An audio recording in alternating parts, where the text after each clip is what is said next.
The city never truly sleeps.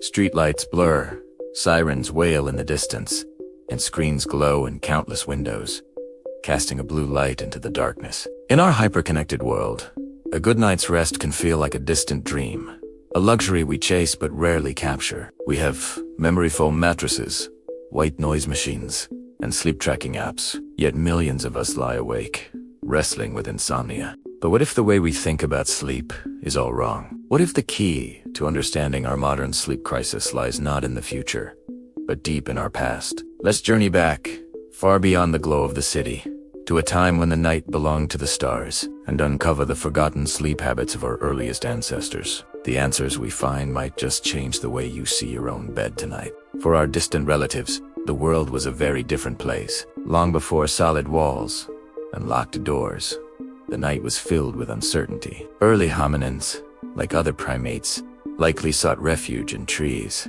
their beds little more than woven platforms of branches, high above the predators that roamed the forest floor. But a monumental shift was coming. The discovery and control of fire didn't just change how they ate, it fundamentally changed how they slept. For the first time, our ancestors could descend from the trees. Fire became a beacon in the darkness, a shield of warmth and light that kept the most fearsome creatures at bay. It allowed them to sleep on the ground. Imagine it. A small band of humans, huddled together around a crackling blaze. Their beds were simple piles of grass and leaves, perhaps laid in a shallow depression in the earth. Recent archaeological finds in South Africa have uncovered evidence of plant bedding dating back 200,000 years, proof that our ancestors consciously created comfortable places to rest. This wasn't just about comfort, it was a revolution. Sleeping on the ground freed up time and energy, fostering new social dynamics and paving the way for the complex societies to come. The simple act of creating a bed on the earth was a pivotal step in our human journey. But fire alone couldn't guard against every threat. The night still held dangers, and a lone sleeper was a vulnerable one. This is where one of the most fundamental aspects of ancestral sleep comes into play. They almost never slept alone. This was the era of social sleep. Our ancestors lived and rested in groups, and this communal arrangement was their greatest defense. Imagine a camp at night. While most are in a deep slumber, a few individuals might be stirring, lightly, dozing, or keeping a gentle watch. This concept, sometimes called the sentinel theory, suggests that by having individuals in different sleep stages throughout the night, the group maintained a constant state of collective vigilance. A strange sound or a shadow moving at the edge of the firelight would be noticed by someone, waking the others to a potential threat. This wasn't a formal guard duty, but a natural, staggered rhythm of sleep and wakefulness within the group. But safety wasn't the only benefit. Sleeping together strengthened social bonds, provided shared warmth on cold nights, and created a profound sense of security and belonging. For our ancestors, sleep wasn't a solitary retreat from the world. It was a deeply communal act, an affirmation of their reliance on one another. Now, let's explore an idea that might sound strange to our modern ears, something that has been almost completely erased from our collective memory. The second sleep. For most of us, waking in the middle of the night is a source of anxiety. We glance at the clock, count the hours until dawn, and worry about being tired the next day. But what if that period of wakefulness was not only normal, but expected? Historical records from before the Industrial Revolution are filled with references to a first and second sleep. People would go to bed shortly after dusk, sleep for about 4 hours, and then wake up for a period of 1 to 2 hours around midnight.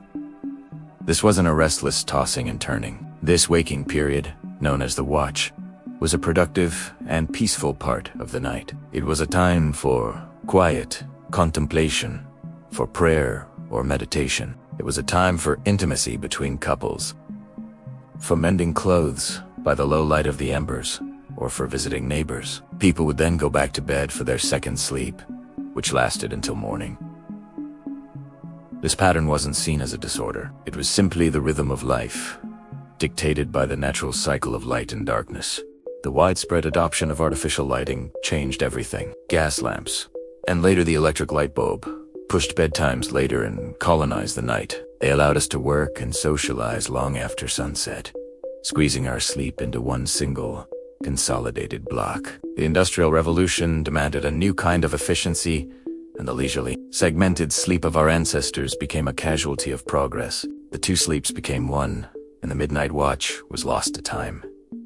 So, what can we learn from these echoes of the night? Our journey has shown us that sleep has been flexible, social, and fluid throughout most of human history. The idea that we must get 8 solid, uninterrupted hours every single night is a surprisingly modern invention. This isn't to say we should all start sleeping on the ground or in groups, but understanding our evolutionary past can offer us a new perspective. Perhaps waking in the middle of the night isn't a sign of a disorder, but a faint echo of an ancient, biphasic rhythm. Perhaps our feeling of isolation in our sleep struggles stems from a deep, instinctual need for the safety and connection of communal rest. Our ancestors' relationship with the night was shaped by nature, community, and the gentle cycles of the sun and moon. By remembering their world, we can learn to be a little kinder to ourselves. In ours, letting go of the anxiety that so often surrounds our modern beds, and perhaps find a more natural way to embrace the quiet of the night. Thank you for watching. If you found this journey into the past interesting, please like this video and subscribe for more explorations into our shared human story. Sleep well.